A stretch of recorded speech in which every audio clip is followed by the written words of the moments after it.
بسم اللہ الرحمن الرحیم۔ آج کے پروگرام کے ساتھ میں ہوں نصر اللہ ملک۔ ناظرین، آج کی خبروں پر نظر دوڑائیں تو لگتا یہ ہے کہ حکومت نے تمام مسائل پر قابو پا لی ہے۔ نہ مہنگائی ملک کے اندر ہے اور نہ اپوزیشن کی تحریک میں کوئی دم خم ہے، پر مسئلہ ایک ہی ہے کہ ملک سے 51 ہاتھی کو کمبوڈیا کیسے منتقل کیا جائے۔ صدر پاکستان کے پاس اتنا وقت ہے کہ وہ اس ہاتھی کی منتقلی کے لیے بھی اپنا ٹائم نکال رہے ہیں اور اس ہاتھی کو پاکستان سے کمبوڈیا منتقل کر رہے ہیں، جو 1985 میں پاکستان کو سری لنکا نے تحفے میں دیا تھا، لیکن اب عام عمر کے آخری حصے میں اسے سنبھالنا حکومت پاکستان کے بس میں نہیں، لہٰذا اسے کمبوڈیا کو تحفے میں دیا جا رہا ہے تاکہ وہ اپنی باقی ماندہ زندگی وہاں پہ گزار سکے۔ وزیر اعظم پاکستان عمران خان صاحب کے پاس بھی بڑا وقت ہے کہ وہ امریکی گلوکارہ سے مل کے اس بات کا شکریہ ادا کر رہے ہیں کہ 51 ہاتھی کو پاکستان سے کمبوڈیا منتقل کرنے کے لیے جو انہوں نے تعاون کیا، اس پر وہ پاکستان ان کا شکر گزار ہے۔ اس سے بظاہر لگتا یہ ہے کہ پاکستان میں شاید اب کوئی اور مسئلہ ہی نہیں ہے۔ اپوزیشن ملتان میں جلسہ کرنے کی بات کر رہی ہے اور تصادم کی کیفیت ہے۔ حکومت نے اعلان کر رکھا ہے کہ جو بھی اس جلسے میں شرکت کرنے جائے گا اور اپوزیشن کے ان تمام رہنماؤں کو گرفتار کر لیا جائے گا جو جلسے میں شرکت کی بات کر رہے ہیں۔ اس کے ساتھ ساتھ دوسری لہر کرونا کی وہ ایک خطرناک صورتحال اختیار کرتی چلی جا رہی ہے۔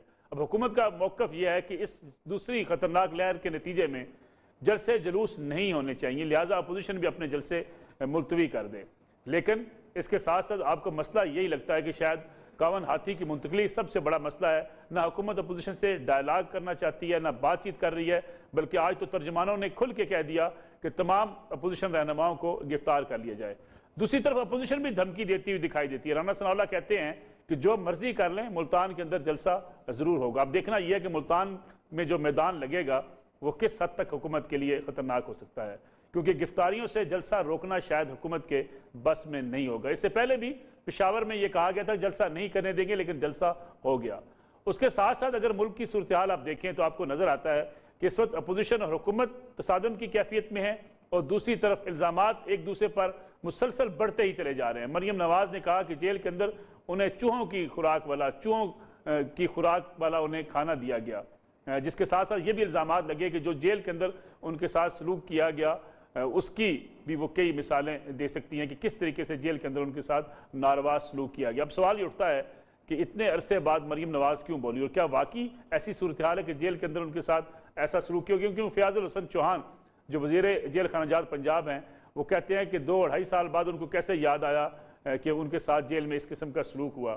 اب اس میں سچا کون ہے اور کون غلط بیانی سے کام لے رہا ہے، کون محض سیاست کر رہا ہے، یہ بھی آج کے پروگرام کا موضوع ہوگا۔ اس کے ساتھ ساتھ اس وقت کل جو ہے وہ میت پہنچے گی میاں نواز شریف، سابق وزیر اعظم کی والدہ، ان کی میت پاکستان، اس کے بعد ان کا جنازہ ادا کیا جائے گا اور اس کے بعد انہیں لاہور میں رائے ونڈ میں جاتی عمرہ میں جو قبرستان ہے میاں شریف جہاں پہ جن کی تدفین ہوئی ہے ان کے ساتھ ان کو دفن کر دیا جائے گا۔ اس جنازہ کے حوالے سے بھی کہا جا رہا ہے کہ بڑی تعداد میں لوگ اس میں شریک ہوں گے، لیکن اس جنازے سے اگلے روز ہی شریف فیملی نے کل خوانی رکھی ہے اور اس میں صرف شریف فیملی کے لوگ ہی شریک ہوں گے تاکہ کرونا سے کوئی متاثر نہ ہو سکے۔ تو یہ بھی ایک سوال ہے کہ اگر بڑا جنازہ ہوگا اور لندن میں جنازہ ہوا تو صرف 30 لوگ شریک ہوئے، پاکستان میں جنازے کے لیے اتنے بڑے بینر آویزاں کیے جا رہے ہیں، تو کیا کرونا ان لوگوں کے لیے خطرناک نہیں ہو سکتا جو اس جنازے میں شرکت کریں گے؟ یہ بھی آج کے پروگرام کا موضوع ہوگا۔ میرے ساتھ تشریف رکھتے ہیں جناب اولیاء مقبول جان صاحب، سینئر تجزیہ کار ہیں، ان کے ساتھ تشریف رکھتے ہیں جناب مظہر عباس صاحب، سینئر صحافی، سینئر تجزیہ کار، اور ان کے ساتھ جناب سلیم بخاری صاحب، ملک کے سینئر صحافی تجزیہ کار ہمارے ساتھ موجود ہیں۔ مظہر عباس صاحب، اگر پروگرام کا آغاز آپ سے میں کروں، کیا 51 ہاتھی کی منتقلی پاکستان سے کمبوڈیا سب سے بڑا مسئلہ ہے کہ صدر پاکستان بھی اس کی رخصتی کے لیے ٹائم نکال رہے ہیں، وزیر اعظم گلوکارہ سے ملاقات کر رہے ہیں، اور آج کی خبروں میں سر فہرست اگر پاکستان ٹیلی ویژن پر بھی یہ خبر ہوگی کہ اس 51 ہاتھی کو منتقل کیا جا رہا ہے پاکستان سے باہر، تو کیا باقی مسائل سارے حل ہو چکے ہیں؟ شکریہ ملک صاحب۔ دیکھیے، پہلی چیز تو یہ کہ آپ کو پتہ ہے کہ ہاتھی کی پاکستان کی سیاست میں بڑی ہنس رہی ہے۔ آپ کو اگر یاد ہو 77 میں دوریا صاحب کو یاد ہوگا کہ ذوالفقار علی بھٹو نے امریکہ کے لیے ٹرم یوز کی تھی وائٹ ایلیفنٹ، اور وائٹ ایلیفنٹ پاکستان میں کیا کیا سیاست کرتا رہا ہے، کیا کیا چیزیں کرتا رہا ہے، وہ تو اس کا ریفرنس وہ دیا ہے۔ لیکن جو آپ کے اسپیسیفک کوشچن ہے، دیکھیے ہمارے یہاں بدقسمتی سے بحیثیت قوم، ہم تو قوم تو کبھی بن ہی نہیں سکے، ہماری پرائیورٹیز ہی نہیں ہیں، ہماری پرائیورٹیز سیٹ ہی نہیں ہیں۔ ورنہ آج یہ بحث نہیں کر رہے ہوتے کہ کرونا میں وہ یہ کر رہا ہے تو میں کیوں نہیں کروں، وہ یہ کر رہا ہے۔ سب کو ایک احساس ہونا چاہیے کہ ایک بیماری ہے جو بہت ہی مہلک بیماری ہے، وہ اگر آپ کو لگ جائے تو آپ کے خاندان کو لپیٹ میں لے سکتی ہے۔ اس کی مثالیں ہمیں موجود ہیں، تو اس میں کمپٹیشن نہیں ہے۔ لگ یہ رہا ہے کہ گورنمنٹ اور اپوزیشن کے درمیان کرونا پھیلانے کا مقابلہ ہو رہا ہے کہ کون کرونا کو زیادہ تیزی سے پھیلاتا ہے۔ یہ جو سوچ ہے، تو دوسری طرف آپ پاکستان کے پاس شاید اور کوئی کام نہیں ہو، اس لیے اس کام کی بڑی اہمیت اس کو اجاگر کیا۔ مظہر صاحب، جو کام ایک محکمہ وائلڈ لائف کے ایک افسر کر سکتا ہے وہ صدر پاکستان کر رہے ہیں۔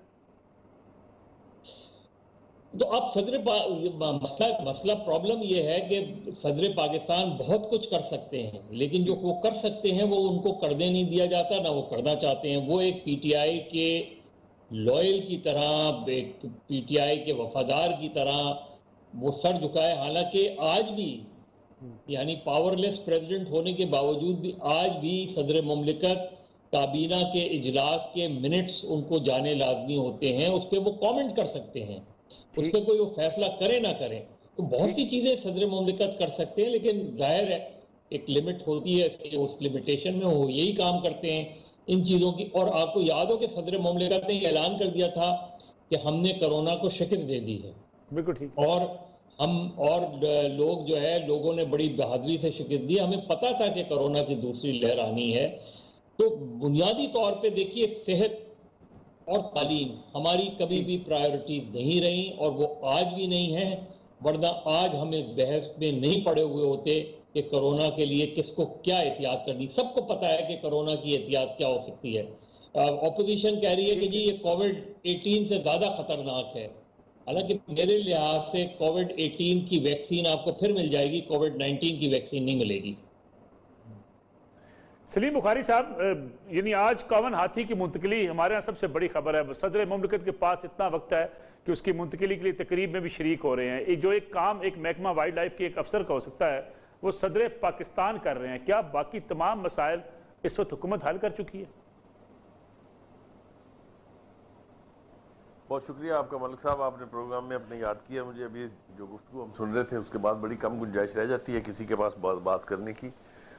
دیکھیے، گزارش یہ ہے کہ اپنے ہمارے صدر صاحب جو کر رہے ہیں، اس لیے کہ ان کے پاس تو کچھ اور کرنے کو ہے نہیں، اور جیسا ابھی کہا میرے ساتھی نے کہ یہ سمبولک ایک آئیکونک پوزیشن ضرور ہوتی ہے، لیکن یہ کہ ان کے پاس کچھ زیادہ اختیار نہیں ہوتا، اس لیے وہ سارے وہ کام کرتے رہتے ہیں جو ان کے کرنے کے نہیں ہوتے، کیونکہ ان کے پاس اپنے کرنے کا کوئی کام ہی نہیں ہوتا۔ لیکن یہ ڈائلیما صرف ہمارے پریزیڈنٹ کا نہیں ہے، ہمارے پورے اس وقت جو سسٹم ہے، جو اس وقت نظام چل رہا ہے، پی ٹی آئی کی حکومت ہے، اس میں سب کچھ ہی وہ ہو رہا ہے جو نہیں ہونا چاہیے، اور سب کچھ نہیں ہو رہا جو ہونا چاہیے۔ یہ ایک عجیب و غریب قسم کا ڈائلیما ہے ہمارا۔ مثال کے طور پہ اپوزیشن تلی بیٹھی ہے کہ کرونا اور نو کرونا ہمیں جلسے کرنے ہیں، اور پرائم منسٹر صاحب ابھی تک ان کے ساتھ کٹی پر ہے، بات کرنے کے لیے تیار ہی نہیں ہے۔ جب بات کرنے کے لیے تیار کوئی کرتا ہے کہ ضرور بات کرنی چاہیے کیونکہ اپوزیشن کو انگیج کیے بغیر گزارا نہیں، تو پھر وہ کہتے ہیں ایک کمیٹی میں نے بنا دی ہے، جا کے اس سے مل لیں۔ پتہ نہیں کون سی دنیا میں رہتے ہیں، پتہ نہیں کہاں سے اترے اور کہاں سے نازل ہوئے ہیں یہ پرائم منسٹر۔ پہلے ہیں جو اپوزیشن سے بات کرنے پر آمادہ نہیں ہے۔ آپ دیکھیے پہلے دن سے لے کے جو کٹی انہوں نے کی ہے، آپ کو یاد ہوگا پہلا اجلاس جب اسمبلی کا ہوا تھا تو آصف زرداری اور شہباز شریف نے جو تقریر کی تھی، دنیا میں ہوتا یہ ہے کہ جب نیا پرائم منسٹر اوتھ لیتا ہے تو وہ دعوت دیتا ہے اپوزیشن کو، آئیے لیٹ اس جوائن ہینڈز، تاکہ ہم اس ملک کی بہتری کے لیے کوئی کام کریں۔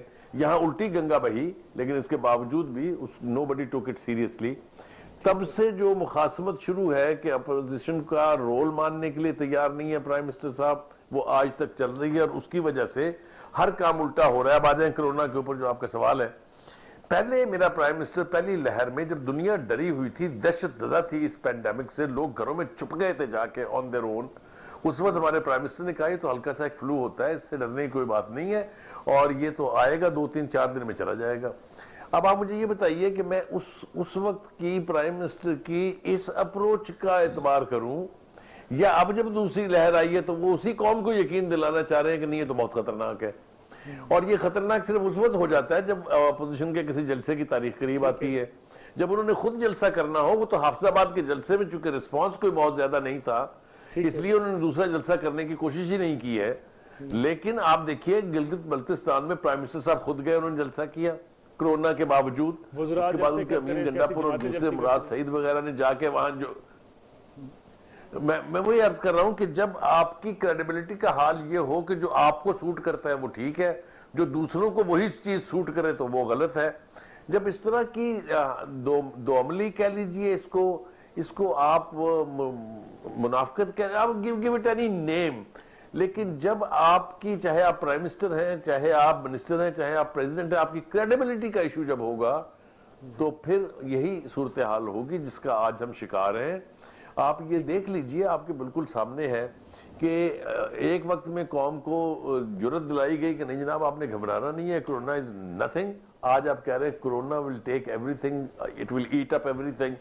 تو چونکہ لوگوں کو ایک گومگو کی صورتحال ہے، میں خود کنفیوزڈ ہوں کہ پرائم منسٹر تب ٹھیک تھے کہ آج ٹھیک تھے، تو اس لیے صورتحال اسی طرح کی رہے گی. بالکل ٹھیک ہے. اور یہ مقبول جان صاحب، آپ سرکاری افسر رہے ہیں، آپ نے بیوروکریسی میں ساری عمر گزاری.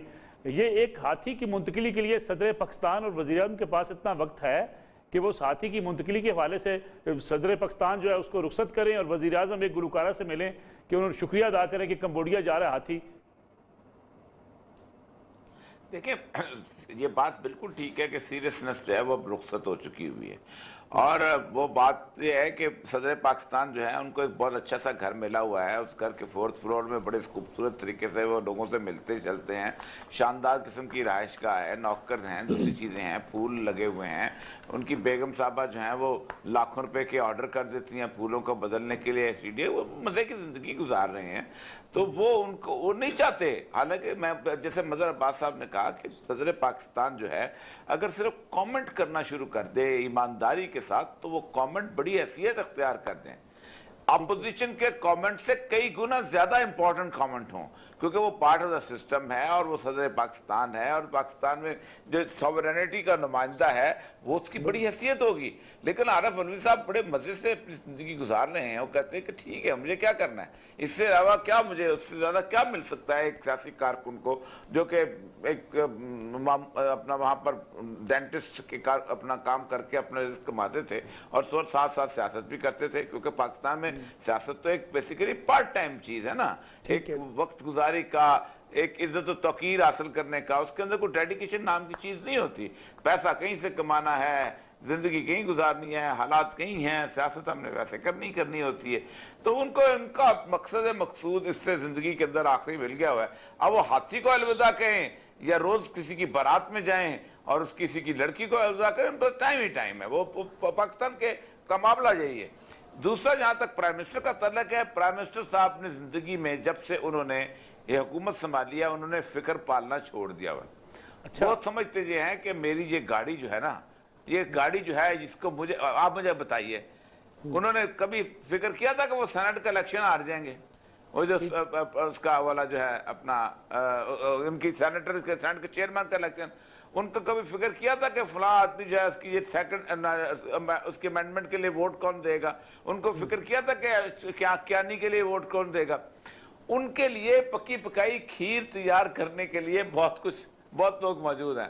تو انہوں نے پرائم منسٹر صاحب نے تو ہاتھی کو الوداع کہنا نا، اور کیا کرنا ہے. آپ مجھے بتائیے، انہوں نے ایک دفعہ کہا کہ چیف آف آرمی صاحب کی اس کے لیے میں میٹنگ بلاتا ہوں کیونکہ مجھے اپوزیشن کے ووٹ چاہیے؟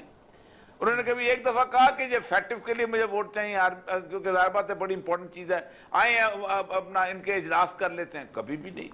تو ان کو ایک حلوہ پکا پکایا مل جاتا ہے، کچھ ایسے حالات ان کے سازگار بنا دیے گئے ہیں ان کے لیے کہ ان کے پاس آرام ہی آرام ہے. وہ بڑی مشکل سے تو اپنے اتحادی جو ہے چودھری برادران سے ملے ہیں جا کے. ریاست مدینہ کا نعرہ اچھا دے دیا انہوں نے، لوگوں کو خوش کر دیا. اچھا نہیں ہے کہ ریاست مدینہ میں وزیر اعظم آرام سے رہیں، کام بھی نہ کریں؟ ریاست مدینہ کا وزیر اعظم تو بالکل ہے.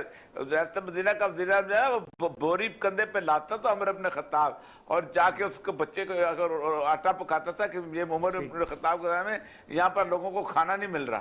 یہ حالت ہوتی تھی اس کی. ریاست مدینہ والے بندے کو نیند نہیں آتی، کیونکہ ریاست مدینہ کا جو بندہ ہوتا ہے وہ سربراہ ہوتا ہے، وہ ادھر جواب دے نہیں ہونا، آخرت میں جواب دینا ہوتا ہے. وہ کہتا ہے میں قیامت کے دن کیا سوچوں گا. چلیں، اور یہ سب ایک چھوٹی سی کمرشل بریک شامل پروگرام میں ایک بار پھر خوش آمدید. مظہر عباس صاحب، ایک تو آپ کو مبارک ہو. کراچی میں سٹیل مل جس کی بحالی کے لیے، جس کی نجکاری کے خلاف جناب عمران خان صاحب دھرنا دینے کراچی پہنچے تھے، وہاں سے آج 4500 ملازمین کو فارغ کر دیا گیا۔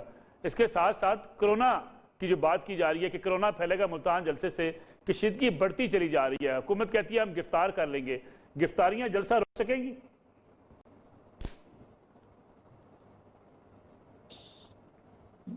دیکھیے ملک صاحب، پہلی چیز تو یہ کہ گورنمنٹ کو اوور ری ایکٹ کرنے کی ضرورت نہیں ہے۔ میرا خیال ہے گورنمنٹ اوور ری ایکٹ، ایسا لگ رہا ہے کہ یہ کرونا غیر سیریس مسئلہ ہے، اس میں تو کوئی شک نہیں ہے۔ پی ڈی ایم کی قیادت غیر ذمہ داری کا مظاہرہ کر رہی ہے، اس پہ ہم سب بات کر چکے ہیں کہ اس چیز کو سمجھنا چاہیے، پی ڈی ایم کو بھی سمجھنا چاہیے کہ جلسوں میں جتنی تعداد میں لوگ آتے ہیں اس سے کرونا بہت زیادہ پھیلنے کے خدشات موجود ہیں۔ لیکن جو حکومت کر رہی ہے، جو انداز انہوں نے اپنایا ہے، وہ میرا خیال ہے وہ بالکل کاؤنٹر پروڈکٹیو ہوگا۔ اس سے تصادم کی طرف ہم جائیں گے۔ آپ میجرز لیں، آپ کہیں، آپ لوگوں کو ان کو مورلی ایکسپوز کریں کہ جی وہ اخلاقی طور پہ وہ صحیح نہیں کر رہے، یہ ساری باتیں اپنی جگہ ہیں۔ لیکن آپ 100 200 لوگوں کو گرفتار کر کے کورونا کے نام پہ مقدمات قائم کر کے آپ کسی حد تک جلسوں کو اگر مکمل طور پہ کامیاب نہیں بھی کر پائے تو آپ بھی تو سیاسی طور پہ لوز کریں گے۔ تو حکومت ریاستی جبر سے تو کبھی بھی چیزیں نہیں کرتی۔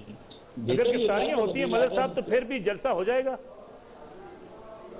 دیکھیے فرض کریں جلسہ نہیں ہوتا، یہ تو ہو سکتا ہے کہ شہر کے مختلف علاقوں میں ٹولیوں میں بڑھ جائیں لوگ، افراتفری پھیل جائے، ہنگامہ ہو جائے، یہ چیزیں تو ہو سکتی ہیں۔ اگر فرض کریں 5-10 ہزار آدمی بھی ہو تو 5-10 ہزار آدمی ایک شہر کو بند کرتا ہے۔ یہ ساری باتیں سمجھنے سے اس سے خبر تو وہ بنے گی۔ بظاہر جلسہ بہت بڑی خبر نہیں ہوتی۔ میں اور آپ جرنلسٹ رہے ہیں، سلیم بخاری صاحب ہیں، اگر آپ نے اس طرح روکا اور تشدد کی راہ اختیار کی اور اس کا ریئیکشن ہوا، کنفرنٹریشن ہوا، تو میرے جرنلسٹ کے لیے تو اس سے بڑی خبر ہی کوئی نہیں ہوگی کہ شہر میں ہر طرف ٹائر جل رہے ہوں، ہنگامے ہو رہے ہوں، پتھراؤ ہو رہا ہو۔ مطلب گورنمنٹ کا یہ انداز مجھے نہیں سمجھ میں آیا۔ یہ انداز بالکل ویسا ہی ہے جیسے ماضی میں حکومتیں جو ہیں اپوزیشن کو ٹیکل کرتی ہیں، جس طرح کے افسران وہ لے کر آئے ہیں، ان کی تعیناتی ہوئی ہے۔ اس سے تو انٹینشن یہی لگتا ہے کہ پنجاب میں، پشاور میں خاموشی سے جلسہ ہو گیا نا، پشاور میں کون سا ہنگامہ ہوا۔ میرا خیال ہے کہ تھوڑا سا گورنمنٹ نے یہ پوزیشن لے لی ہے، کرونا پہ آپ نے بتا دیا لوگوں کو، ہم سب بول رہے ہیں یہ ساری چیزیں، لیکن اس کے بعد کا جو ریئیکشن ہے وہ میرا خیال ہے مناسب نہیں نظر آتا۔ سٹیل مل سے 4500 ملازمین کی فراغت، یہ حکومت تو نوکریاں دینے آئی تھی۔ سر اسٹیل مل نہیں کیا یہ اب وہی اگین چیزیں یہ ہو، اسٹیل مل کے بارے میں بھی یہی کہا جا رہا ہے کہ سپریم کورٹ کے جو فیصلہ ہے اس حوالے سے اس کی بھی وائلیشن ہے، اور پھر خاموشی سے ان کے گھر پر آپ نے وہ جو ہے وہ بھیج دیے، ان کو فارغ کر دیا گیا ہے۔ اس سے نظر یہ آتا ہے کہ اسٹیل مل کو پرائیویٹائز کرنے جا رہے ہیں۔ اس سے نظر یہ آ رہا ہے کہ پی آئی اے بھی ایسا پرائیویٹائز کر رہے ہیں، کیونکہ اب بات کوئی کی جاتی ہے اور اس کی کارروائی کچھ اور ہوتی ہے۔ میرا خیال ہے کہ یہ بھی صورتحال میں نظر یہ آ رہا ہے جو ہے وہ حفاظت وے میں چیزوں کو ٹیکل کرنے کی کوشش کر رہی ہے، اور اس کا گورنمنٹ کو فائدہ نہیں نقصان ہی ہوگا۔ سلیم بخاری صاحب، دونوں سوال آپ سے کہ یہ جو ملازمین جن کے بارے میں عمران خان صاحب خود دھرنا دینے گئے تھے، تب عمران خان صاحب درست ہے یا آج نوکریوں سے نکالنے والے عمران خان صاحب درست ہیں؟ پھر کرونا پھیلانے کی ذمہ داری کیا اپوزیشن پر ہی عائد ہوگی، اور کیا گرفتاریاں ہوں گی تو جلسہ ہوگا؟ اور اگر گرفتاریاں ہوتی ہیں، لڑائی ہوتی ہے، جھگڑا ہوتا ہے، اس کا نقصان کس کو ہوگا، اپوزیشن کو یا حکومت کو؟ پہلی بات تو آپ کی سٹیل مل والی بات جو ہے وہ آپ لوگ سمجھ نہیں رہے ہیں شاید اس کو نا، آپ لوگ بالکل سرسری سے اس کو دیکھتے ہیں۔ انہوں نے کہا تھا ہم کروڑ نوکریاں دیں گے، تو بھائی پہلے نکالیں گے تو پھر نوکریاں دیں گے نا، آپ خود ہی دیکھیں نا۔ وہ فواد چودھری صاحب نے آپ کو کہا تھا کہ حکومت کا کام نہیں ہے نوکریاں دینا، یہ پھر اس کے بعد کیبنٹ میں بھی یہی تذکرہ آیا تھا کہ نوکریاں دینا حکومت کا کام نہیں ہے۔ اب آپ ان کو مجبور کر رہے ہیں تو پھر وہ یہی کریں گے نا کہ لوگوں کو نکالیں گے اور پھر دیکھیں گے کہ وہ نوکریاں دینی ہے کہ نہیں دینی ہے۔ لہٰذا اس کے بارے میں تو یہ وہ یو ٹرن والے کھاتے جو ہیں نا کھلے ہوئے، جو ان کے بے پناہ یو ٹرنز ہیں، بے پناہ وعدوں اور دعووں کے اوپر، اس کو بھی اسی کے اندر شامل کیجئے۔ ویسے تو وہ دعویٰ کر کے آئے تھے یہ کہ ہم سٹیل مل کا حل جو ہے حل نکالیں گے، اس کو ہم دوبارہ سے پھر وہی اسی شان و شوکت کے ساتھ چلا دیں گے اور کسی کی نوکری نہیں جائے گی۔ بہت سارے دعوے اس حوالے سے کیے گئے تھے۔ وہاں کے گورنر اسماعیل صاحب جو ہیں انہوں نے پتہ نہیں کتنے وعدے کیے تھے، تو اس پر تو بس آپ ان پر ترس کھائیں، ان کے بس کی بات نہیں ہے اس کو۔ اب آ جائیں آپ جلسوں کی طرح، جو مین سوال ہے اس وقت، دیکھیے جب حکومت یہ طے کر لے کہ اس نے اپنی رٹ کو خود ختم کرنا ہے تو اس کا کوئی علاج نہیں ہے۔ پرائم منسٹر صاحب ڈینائل موڈ میں ہے پہلے دن سے، جس دن پہلا اجلاس ہوا تھا اس نیشنل اسمبلی کا، تب سے کہ میں کٹی پر ہوں، میں نے بات نہیں کرنی اپوزیشن سے، سارے چور ہیں، ڈاکو ہیں۔ لہٰذا اس کے نتیجے میں پھر اسی فلور آف دا ہاؤس پہ کھڑے ہوئے کہتے ہیں دیکھیں یہ اپوزیشن مجھے تقریر نہیں کرنے دیتی، آج تک انہوں نے مجھے تقریر نہیں کرنے دی۔ تو یہ جو دو بیانی ہے اس کا آپ فیصلہ خود کیجئے۔ جو میں بات کہنے جا رہا ہوں وہ بہت امپورٹنٹ ہے۔ انہوں نے کہا مانسیرا کا جلسہ نہیں ہوگا، بالکل ٹھیک۔ ڈی سی نے کہا ہم نہیں کرنے دیں گے، وزیروں نے کہا قانون حرکت میں آئے گا۔ اگر آپ کو یاد ہو وہاں کے وہ یوسف زئی صاحب جو ہیں، شوکت یوسف زئی تھے تو ہماری برادری کے اب پتہ نہیں کیا سے کیا ہو گئے ہیں، اگر آپ ان کی دھمکیاں سنیں ٹیلی فون کے اوپر، جلسہ ہوا؟ بالکل ہوا۔ اس کے بعد آ جائیے پشاور، ان کا اب تو کوئی سوال ہی نہیں پیدا ہوتا، قدغن لگ گیا۔ وہ یہ انہوں نے کرونا کی وجہ سے سارے جلسے جلوس، ساری آؤٹ سائڈ میٹنگ بند کر دی۔ جلسہ ہوا، اس کے بعد جناب آپ دیکھیے مولانا نے کل لڑکانہ میں کیا کیا ہے، وہ بھی چھوٹا جلسہ نہیں ہے۔ میں پوچھنا یہ چاہتا ہوں کہ بھائی جب حکومت یہ اعلان کر دے کہ قانون کے تحت آپ جلسہ نہیں کر سکتے، آپ کے خلاف ایکشن لیا جائے گا، اور اس کے باوجود جلسہ ہو جائے تو حکومت کہاں کھڑی ہے؟ پہلی بات تو یہ ہے۔ دوسری بات یہ ہے کہ آپ اپوزیشن سے وہ توقع نہیں کر سکتے کہ وہ کام نہ کرے جو آپ خود کرتے رہے ہیں۔ ٹھیک ہے۔ پرائم منسٹر صاحب کا اگر حافظ آباد کا جلسہ بہت کامیاب ہو گیا ہوتا، جو ان کی روایت تھی بڑے بڑے جلسے کرنے کی، تو ان کے بھی ساتھ کے ساتھ جلسے ہوتے، میں لکھ کے دینے کے لیے تیار۔ ٹھیک ہے۔ اس کے بعد پرائم منسٹر صاحب نے کرونا کی سیکنڈ لہر آنے کے باوجود جا کے گلگت بلتستان میں جلسہ کیا، سوات میں جلسہ پھر ان کے وزراء زلفی بخاری صاحب ہوں، چاہے مراد سعید ہو، چاہے امین اللہ گنڈا پور ہوں، انہوں نے جا کے وہاں اجتماع سے خطاب کیا۔ اس وقت کوئی کرونا نہیں تھا، سو پتہ یہ چلا کہ کرونا صرف وہاں ہے جہاں حکومت کو کوئی چیز سوٹ نہیں کرتی۔ اس کے بعد ان کی عاشق وان صاحبہ فٹ بال کھیلیں، چاہے کرکٹ میچ کھیلیں، چاہے وہ گیدرنگ کریں، چاہے پریس کانفرنس میں لوگ چپکے ہوں ان سے، یہ سب کچھ جائز ہے۔ تو اس وقت پھر یہ اس قسم کی رٹ جو ہے اتنی ہی شدت اور جلدی کے ساتھ ختم ہوتی ہے، اور جس حکومت کی رٹ نہ ہو اس کے قائم رہنے کے بارے میں سوالیہ نشان اٹھتے ہیں۔ اور یہ مقبول جان جب صاحب تک وہ اپوزیشن کو انگیج نہیں، جی ٹھیک ہو گیا۔ اور یہ مقبول جان صاحب، گورنمنٹ جی اور یہ مقبول جان صاحب گرفتاریاں ہوں گی تو جلسہ ہو جائے گا؟ نہیں، جلسے سے زیادہ بڑی چیز ہوگی۔ اگر آپ گرفتار کریں گے نا تو ہوگا یہ کہ اگر وہ 4 لوگ بھی گرفتار کریں گے، شور شر مچے گا، تو ایک بڑا آرام سے کہ ہمارا تو لاکھوں کا جلسہ آنے والا تھا، جسے تباہ برباد کر دیا گیا۔ اور یہ بہت ہی غلط مشورہ۔ میں نے ابھی پیچھے ایک پروگرام کی ایک جگہ کہا ہے کہ حکومت کو کہہ دینا چاہیے کہ بھائی ٹھیک ہے، ہم نے آپ کو وارن کر دیا، اب جس نے جو جلسہ کرنا ہے کریں۔ مسئلہ سارا یہ ہے کہ ان سینسٹیوٹی اگر چاروں طرف پریویل کرنے لگے تو ختم۔ لیکن عمران خان صاحب کو نہ کون یہ مشورہ دے گا، پہلی بات تو یہ ہے، اور دوسرا یہ ہے کہ مشورہ دے بھی لے تو وہ کون سا کسی کا مشورہ سن لیتے ہیں۔ انہوں نے اگر فیصلہ کر دیا ہے کہ گرفتار کرنا ہے تو بس ٹھیک ہے، اور بیوروکریسی تو کمال کی ہے کہ وہ تو کرتی رہے گی اس طرح کے کام جس طرح کے کرنے ہیں انہوں نے۔ اصل مسئلہ یہ ہے کہ سینسٹیوٹی جو ہے آف دا ایشو جو ہے وہ کوئی بھی نہیں سمجھ رہا، نہ اپوزیشن سمجھ رہی ہے اور نہ گورنمنٹ سمجھ رہی ہے، اور یہی وجہ جو ہے عمران خان صاحب کو آگے آگے لیے چلے جا رہی ہے اور پریویل کرتے چلے جا رہے ہیں۔ پہلی بات تو یہ ہے کہ کیا جلسہ کرنے سے اور اس وقت جلسے کو پرولونگ کرنے سے اور 8-10 جلسے کرنے سے کبھی آج تک حکومتیں گئی ہیں؟ نہیں گئی کبھی۔ بالکل ٹھیک۔ صرف یہی ہے کہ آپ کی پوائنٹ سکورنگ میں آگئے ہوئے ہیں، آپ ختم، دیٹس آل۔ اور عمران خان صاحب بھی کرتے چلے جا رہے ہیں، وہ بھی کرتے چلے جا رہے ہیں۔ نہ ہمارے جلسے جو ہیں کسی کے ووٹ بینک کو ڈٹرمن کرتے ہیں کہ اس کا ووٹ کتنا ہے، کبھی نہیں کیا۔ شوکت اسلام سے بڑا جلوس کس کا جلوس تھا پاکستان کے اندر؟ مولانا مودودی جس کی قیادت کر رہے تھے، مجھے یاد ہے اچھی طرح، لیکن ذوالفقار علی بھٹو جو تھا وہ الیکشن جیت گیا تھا۔ تو اصل مسئلہ یہ نہیں ہے، نہ جلسے جو ہیں وہ کسی کو کرانے کے لیے ہوتے ہیں، لیکن عمران خان صاحب کی بیوقوفی ہے، اس کے ساتھ ساتھ ان کی انتظامیہ کی صورتحال میں ہوگا یہ کہ اگر انہوں نے 1 لاکھ کا جلسہ کرنا تھا اور انہوں نے جلسہ درم برم کرنے کی کوشش کی، بندے پکڑے، تو وہ کہیں گے ہمارا تو 10 لاکھ کا جلسہ ہونے والا تھا، اور ان کا کلیم ٹھیک بھی ہوگا، یہ حکومت نے ڈسٹرب کیا۔ تو یہ میرا خیال ہے عمران خان صاحب جو ہیں ان کو سمجھ لینا چاہیے کہ سیاست میں اس طرح نہیں ہوتی چیزیں۔ ٹھیک ہے، اور یہ سب ایک کمرشل بریک اور پروگرام میں شامل کرتے ہیں، اس کے بعد بات کریں گے مریم نواز کے الزامات